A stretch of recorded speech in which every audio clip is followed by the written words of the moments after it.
Hi everyone, এইটো ভিডিঅ'ত আমি আজি আলোচনা কৰিম টেন্সৰ বিষয়ে। টেন্সক অসমীয়াত কি বুলি কোৱা হয়? কাল। টেন্সক প্ৰধানকৈ তিনিটা ভাগত ভাগ কৰা হয়। Past tense, present tense, আৰু কি? Future tense. এতিয়া past tense কি, present tense কি আৰু future tense কি? এইটো জানিব লাগিব। Past tense অসমীয়াত কি বুলি কোৱা হয়? অতীতকাল। মানে অতীতত কোনোবা এটা কাম কিবা এটা কাম হৈ যোৱা বুজালে ইয়াক past tense বুলি কম। যেনে মই কালি গুৱাহাটীলৈ গৈছিলো। ইয়াত গৈছিলো বুলি আছে, আগতে কামটো হৈ গ'ল, সেয়ে এই বাক্যটো হ'ব past tense। এটা present tense, বৰ্তমান কাল। ইয়াক অসমীয়াত কি বুলি কোৱা হয়? বৰ্তমান কাল। বৰ্তমান কাল মানে কি? কোনো এটা কাম বৰ্তমান চলি আছে বা কৰি থকা বুজালে ইয়াক কোৱা হ'ব present tense। যেনে কি হ'ব? মই গুৱাহাটীলৈ গৈ আছো।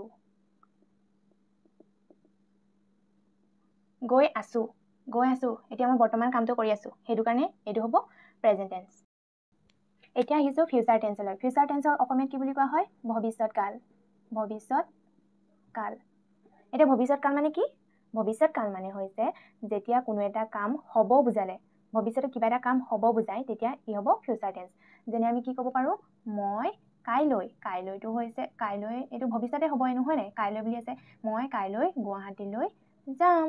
যামটো হৈছে future, সেইটো কাৰণে ই হ'ব এটা future tense। এতিয়া টেন্সৰ প্ৰধান তিনিটা ভাগ পালো।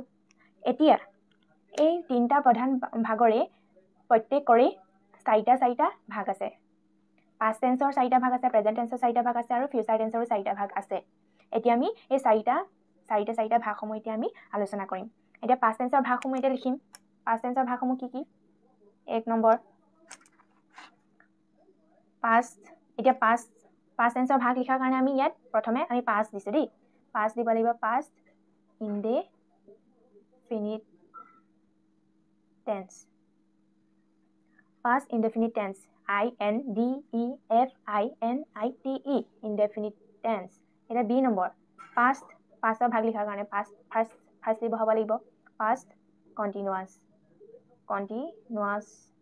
tense, CONTINUOUS, continuous tense। C, past, প্ৰথমে past বহাব লাগিব, past perfect tense, PERFECT, perfect tense। এটা D, past perfect, ইয়াৰ perfectটো আমি perfectটো একে হ'ব, তাৰপিছত আকৌ continuous tense। এতিয়া হ'ল past indefinite tense, past continuous tense, past perfect tense আৰু past perfect continuous tense। এতিয়া এইসমূহ হৈছে past tenseৰ চাৰিটা ভাগ। এতিয়া যদি আমাক present tenseৰ ভাগ সোধে, তেতিয়া আমি কি বুলি ক'ম? এতিয়া present tenseৰ ভাগ যদি সোধে, তেতিয়াও এইবোৰ একেই থাকিব। indefinite, continuous, perfect, continuous একেই থাকিব। জাষ্ট তোমালোকে আগৰ pastটো সলাই present বহাই দিলে হৈ যাব। present। এতিয়া কি হ'ব? present tenseৰ ভাগসমূহ কি হ'ব? কি পালো? present tenseৰ ভাগসমূহ পালো যে present indefinite tense, present continuous tense, present perfect tense, present perfect continuous tense। এতিয়া আহো future tense। future tenseৰ ভাগসমূহ এতিয়া কি হ'ব? এইসমূহ একেই থাকিব, জাষ্ট আগৰ নিচিনাকৈ এতিয়া প্ৰেজেণ্টৰ ঠাইত ফিউচাৰ বহাই দিলে হ'ব। ফিউচাৰ বহাই দিলে হ'ব। এতিয়া কি হ'ব? ফিউচাৰ টেন্সৰ ভাগসমূহ future indefinite tense, future continuous tense, future perfect tense আৰু ফিউচাৰ পাৰফেক্ট কণ্টিনিউয়াছ টেন্স। এতিয়া আমি আলোচনা কৰিম প্ৰেজেণ্ট টেন্সৰ প্ৰথম ভাগ, যিটো হৈছে প্ৰেজেণ্ট ইনডেফিনিট টেন্স। এতিয়া আমি জানিব লাগিব প্ৰেজেণ্ট ইনডেফিনিট টেন্স মানেনো কি? এতিয়া প্ৰেজেণ্ট ইনডেফিনিট টেন্স মানে হৈছে অৰ্থাৎ চিৰসত্য ঘটনা, অভ্যাসগত কাম বা সদায় হোৱা কামৰ ক্ষেত্ৰত এই প্ৰেজেণ্ট ইনডেফিনিট টেন্সটো ব্যৱহাৰ কৰা হয়। এতিয়া উদাহৰণ চোৱাচোন। সূৰ্য পূবত উদয় হয়, এইটো চিৰসত্য ঘটনা নহয় জানো? এইটো সত্য ঘটনা হেহে ই হ'ব প্ৰেজেন্ট ইনডেফিনিট টেন্সৰ বাক্য এটা সূৰ্য পূবত উদয় হয় the sun rises in the east আৰু এতিয়াও চোৱা মই ৰাতিপুৱা ইংৰাজী পঢ়ো এইবোৰ তাই গান গায় এইবোৰ সদায় হোৱা কাম বা অভ্যাগত কাম হয়নে নহয় I read English in the morning তাই গান গায় চি সিং সং বুজি পাইছা এইখিনি হৈছে এনেকুৱা বাক্যবোৰ হৈছে প্ৰেজেন্ট ইনডেফিনিট টেন্সৰ উদাহৰণ এতিয়া চোৱা ৰবা প্ৰেজেন্ট ইনডেফিনিট টেন্সৰ বাক্যসমূহ লিখিবৰ কাৰণে আমি এটা গাঁথনি বাক্য গাঁথনি আমি ফলো কৰিব লগা হয় সাবজেক্ট প্ৰথমে subject plus main verb in present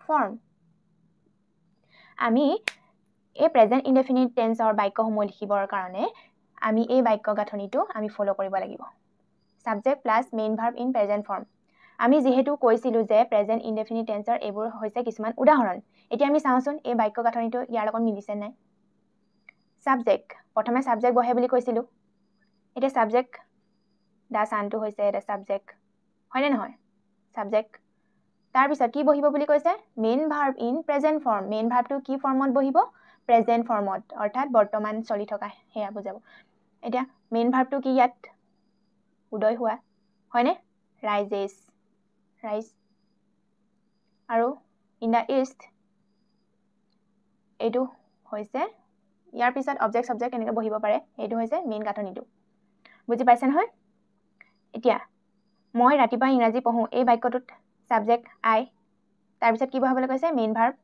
read present ফৰ্মত আছে আৰু যিখিনি ইয়াত লিখিবলৈ কৈছে সেইখিনি লিখি দিলে হ'ব তাৰ পিছত আৰু কি আছে তাই গান গায় সিটো হৈছে সাবজেক্ট সিং এইটো মেইন ভার্ব হয়নে এতিয়া এটা কথা মন কৰিছানে এই ভাৰ্বৰ লগত এই এছটো কিয় যোগ হ'ল বাৰু কিয় যোগ হ'ল ইয়াত যে নাই হোৱা ৰিডটোত যে নাই হোৱা ইয়াত যে হৈছে এতিয়া এটা কথা মনত ৰাখিবা যে মই এইটো শৰ্ট ফৰ্মত লিখি দিছো প্ৰেজেন্ট ইনডেফিনিট টেন্সত সাবজেক্টটো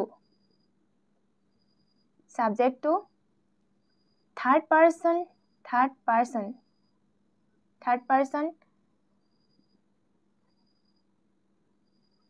সিঙ্গুলাৰ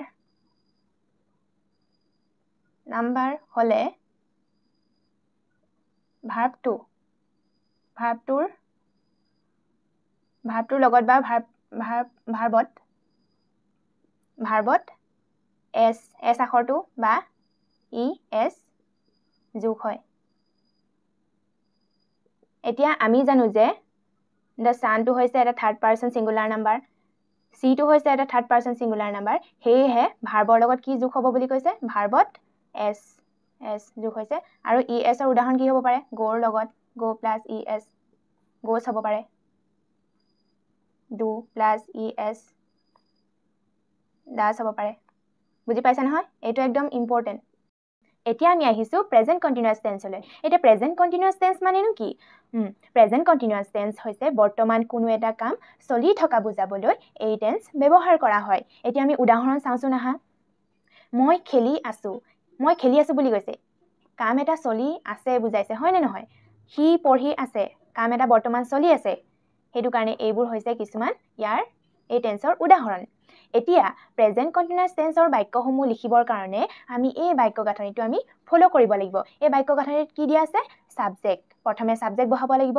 তাৰ পিছত সাবজেক্টটো অনুসৰি ইজ বা এম বা আৰ বহাব লাগিব তাৰ পিছত কি বহাম মেইন ভাৰ্বটোৰ লগত আমি আইএনজি যোগ কৰিব লাগিব এতিয়া এই উদাহৰণ কিটা আমি ইয়াৰ উদাহৰণবোৰ আমি পাইছিলো নহয় এতিয়া এই বাক্য গাঁথনিসমূহ ইয়াৰ লগত খাটিছে নাই এইটো আমি চাম ইয়াত কি কৈছে মই খেলি আছো yes I am playing এতিয়া সাবজেক্টটো কি ইয়াত কোনে কামটো কৰি আছে যোনে কামটো কৰি থাকিব এইটোকে আমি সাবজেক্ট বুলি কওঁ সাবজেক্ট আৰু এটো ভাৰ্ব খেলি আছে হয়নে মেইন ভাৰ্ব এতিয়া মই এটো আই হ'ব সাবজেক্টৰ পাছত কি বহাবলৈ গৈছিলে ইজ বা এম বা আৰ এতিয়া আইৰ লগত কি বহিব বাৰু আমি জানো যে এই আইৰ লগত এম বহে হেতু কাৰণে আমি I am বহাম I am তাৰ পিছত ইয়াৰ পাছত কি বহাব লৈছে মেইন ভাৰ্বটো ইয়াত খেলা দিছিলে খেলা ইংলিছ কি প্লে প্লে মেইন ভাৰ্বৰ লগত কি যোগ কৰিবলৈ গৈছিলে আইএনজি সেইটো কাৰণে প্লেৰ লগত আমি আইএনজি যোগ কৰি মেলি কি হ'ল প্লেইং I am playing ঠিক তেনেদৰে এইটো এনেকুৱা এটা বাক্য he is reading হিৰ লগত সদায় is হয় he is reading reader লগত কি হৈছে ing বুজি পাইছা এতিয়া আহো প্ৰেজেন্ট পাৰফেক্ট টেন্সলৈ এটা প্ৰেজেন্ট পাৰফেক্ট টেন্স কি এই মাত্ৰ কোনো এটা কাম সম্পাদন হোৱা বুজাবলৈ প্ৰেজেন্ট পাৰফেক্ট টেন্স ব্যৱহাৰ কৰা হয় এই মাত্ৰ যদি কোনোবা এটা কাম সম্পাদন হৈছে তেতিয়া হলে এনে ধৰণৰ বাক্যসমূহত প্ৰেজেন্ট পাৰফেক্ট টেন্স বুলি কম এতিয়া উদাহৰণ এটা চাওঁচোন আহা মোৰ দেউতা এই মাত্ৰ অফিচৰ পৰা আহি পাইছে এই মাত্ৰ কামটো সম্পাদন হৈছে হেহে এনেকুৱা ধৰণৰ বাক্যসমূহ হ'ব প্ৰেজেন্ট পাৰফেক্ট টেন্স এতিয়া প্ৰেজেন্ট পাৰফেক্ট টেন্সসমূহৰ বাক্যসমূহ লিখিবলৈ হলে আমি এটা বাক্য গাঁথনি আমি ফলো কৰিব লাগিব ইয়াত কি দি আছে এই বাক্য গাঁথনিটো আমি ফলো কৰিব লাগিব মন কৰিবা subject plus have নাইবা has plus main verb in past participle এই কি কৰিবলৈ কৈছে প্ৰথমে subject বহাবলৈ কৈছে subjectৰ পাছত কি হ'ব have নাইবা has main verbটো কি হ'ব past participle ফৰ্মত হ'ব যদি তোমালোকে past participle সম্বন্ধে ভালকৈ নাজানা তেতিয়া হলে কমেন্ট বক্সত জনাবা ভিডিও এটা মই দিম যদি তোমালোকে বিচাৰা এতিয়া আহিছো এতিয়া subjectৰ পাছত have বা has এতিয়া চাম have কেতিয়া বহিব আৰু has কেতিয়া বহিব have তেতিয়া বহিব have I লগত have we লগত have you লগত have তাৰ পিছত they লগত have এটো first person singular number first person plural number এটো second person singular number plural number দুটাই আৰু এটো হৈছে third person plural number এতিয়া third person singular number সমূহৰ লগত third person singular আমি কি পাইছিলো he she ৰাম সীতা কোনোবা etc ৰাম সীতা it এনেকুৱা ধৰণৰ লগত সদায় has বহিব বুজি পাইছা এতিয়া আমি এই বাক্যটো আমি কৰি চাওঁচোন এই বাক্য গাঁথনিটো ফলো কৰি ভালদৰে চাবা সাবজেক্টটো কোনটো কোনে কামটো কৰিছে ইয়াত মোৰ দেউতা হয় নে নহয় মোৰ দেউতাই ইংলিছত কি বুলি কম my father এইটো হৈ গ'ল সাবজেক্ট হল সাবজেক্টৰ পাছত কি বহাবলৈ কৈছে have নাইবা has my father লগত এতিয়া have বহিব নে has বহিব আমি জানো যে my father হৈছে third person singular number হেহে কি বহাব লাগিব my father has hasৰ পাছত কি হ'ব main verb ভাৰ্বটো ইয়াত কি আছে আহি পাইছে এটো ইংলিছত কি বুলি কয় arrive হল নে এতিয়া মেইন ভাৰ্বটো কি ফৰ্মত বহিবলৈ কৈছিলে past participle ফৰ্মত নহয় জানো এতিয়া arriveৰ past participle ফৰ্মটো কি বাৰু এতিয়া arriveৰ past participle ফৰ্ম হৈছে arrived ইয়াত d টো যোগ কৰিলে হ'ব বুজি পাইছা arrived কি হ'ব কৰ পৰা from office কেতিয়া এই মাত্ৰ just now বুজি পাইছা নহয় এনেকুৱা ধৰণৰ বাক্যসমূহ এইটো বাক্য গাঁথনি আমি ফলো কৰি লিখিব লাগিব এতিয়া আমি আহিছো প্ৰেজেন্ট পাৰফেক্ট কন্টিনিউয়াস টেন্সলৈ এটা প্ৰেজেন্ট পাৰফেক্ট কন্টিনিউয়াস টেন্স মানে কি ইয়াত কি দি আছে অতীতত কোনো এটা কাম আৰম্ভ হৈ বৰ্তমানলৈকে চলি থকা বুজাবলৈ এই টেন্স ব্যৱহাৰ কৰা হয় মানে অতীতত কোনো এটা কাম আৰম্ভ অলৰেডি হ'ল এই অলৰেডি আৰম্ভ হোৱা কামটো বৰ্তমানলৈকে যদি চলি থকা বুজায় তেতিয়া এই টেন্স ব্যৱহাৰ হয় এটা উদাহৰণ এটা চাওঁচোন ভালদৰে আমি বুজি পাবৰ কাৰণে এটা কি হ'ব ৰাতিপুৱাৰ পৰা বৰষুণ দি আছে কামটো কেতিয়া আৰম্ভ হৈছিল ৰাতিপুৱাৰ পৰাই আৰম্ভ হৈছিল কামটো অতীতত ৰাতিপুৱাৰ পৰাই বৰষুণ দি আছে এতিয়ালৈকেও মানে বৰ্তমানলৈকেও কামটো চলি আছে হেতু কাৰণে ই কি টেন্স হ'ব প্ৰেজেন্ট পাৰফেক্ট কন্টিনিউয়াস টেন্স হ'ব এতিয়া দুদিন ধৰি বৰষুণ দি আছে এটো দুদিনৰ আগতেই বৰষুণ দি আছিল আৰু এতিয়ালৈকেও দি আছে হেতু কাৰণে ই কি হ'ব প্ৰেজেন্ট পাৰফেক্ট কন্টিনিউয়াস টেন্স এতিয়া আমি প্ৰেজেন্ট পাৰফেক্ট কন্টিনিউয়াস টেন্সৰ বা ইংলিছত বাক্যসমূহ লিখিবৰ কাৰণে আমি কেনেকুৱা ধৰণৰ বাক্য গাঁথনি আমি ফলো কৰিব লাগিব ইয়াত দি আছে চোৱাচোন বাৰু সাবজেক্ট প্ৰথমে সদায় সাবজেক্ট বহিব সাবজেক্ট তাৰ পিছত have নাইবা has তাৰ পিছত been তাৰ পিছত কি বহিব মেইন ভাৰ্বটো কি ing লগাব লাগিব মেইন ভাৰ্বৰ লগত এতিয়া এটো হ'ল তাৰ পিছত এতিয়া এই বাক্য গাঁথনিটো আমি ফলো কৰি মেলি এটো লিখি চাওঁচোন আহা এতিয়া সাবজেক্টটো আমি কি বহাম ইয়াত এই বাক্যটো আমি আমাৰ সাবজেক্ট কি হ'ব ইট বহিব ইটটো হৈছে সাবজেক্ট আমি জানো যে ইটটো হৈছে থাৰ্ড পাৰসন সিঙ্গুলাৰ নাম্বাৰ আমি আগতে পঢ়িছিলোঁ যে থাৰ্ড পাৰ্চন ছিংগুলাৰ নাম্বাৰত হেভ নবহি হেজ হয় এতিয়া ইটৰ লগত কি বহিব হেজ বহিব ইট হেজ তাৰপিছত কি বহিব বুলি কৈছে বিন ইট হেজ বিন তাৰপিছত মেইন ভাৰ্ব ইয়াৰ মেইন ভাৰ্বটো কি বৰষুণ দি আছে এইটো ইংলিছত ৰেইন হয়নে নাই ৰেইন ইয়াৰ আইএনজি বহাবলৈ কৈছে ৰেইনৰ লগত আইএনজি বহাই কি হ'ল raining it has been raining এতিয়াও বাক্যটো সম্পূৰ্ণ হোৱা নাই হয়নে নহয় এতিয়া ৰাতিপুৱাৰ পৰা বুলি দিছে এতিয়া এইটো চোৱাচোন আৰম্ভণি সময় বুজাইছে ৰাতিপুৱাটো হৈছে আৰম্ভণি সময় এইটো কাৰণে এইটো ইয়াত কি দিব লাগিব since it has been raining since morning